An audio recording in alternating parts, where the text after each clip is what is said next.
நரிக்கதைகள். பேசும் குகை. ஒரு காட்டில் சிங்கம் பசியோடு அலைந்து கொண்டிருந்தது. எல்லா விலங்குகளும் பதுங்கிக் கொண்டதால் இரை கிடைக்கவில்லை. இருள் மறையத் தொடங்கியதும் ஒரு மலை குகைக்குள் நுழைந்தது. இந்த குகைகளுக்குள் ஏதாவது ஒரு மிருகம் வரும் என்று நம்பியது.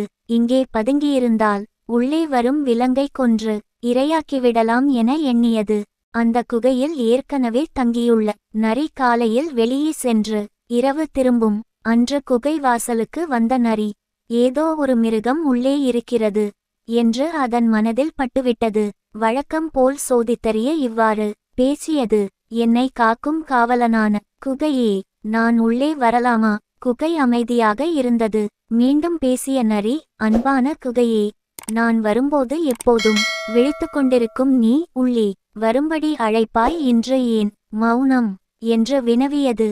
வழக்கமாக பேசுகிற குகை இன்று நாம் உள்ளே வந்ததால்தான் பேசவில்லையோ என்று எண்ணி, குகை பேசுவது போல் தான் பேசிவிட வேண்டும். அதை கேட்டு நரி உள்ளே வரும், நாம் அதை கொன்று தின்றுவிடலாம் என்றெண்ணியது. குகைக்குள் இருந்த சிங்கம், அதன்படி அன்பான நரியே, நான் சற்று தூங்கிவிட்டேன், அதனால்தான் உன் வருகையை நான் கவனிக்கவில்லை. நீ தாராளமாக உள்ளே வரலாம் என்று கூறியது.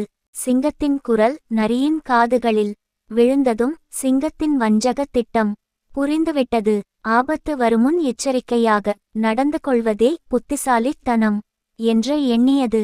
குகையை திரும்பி கூட பார்க்காமல் அங்கிருந்து காட்டிற்குள் ஓடி மறைந்தது. புத்திசாலி நரியின் தந்திரம் புரியாமல் ஏமாளி சிங்கம் காத்திருந்து ஏமாந்து போனது.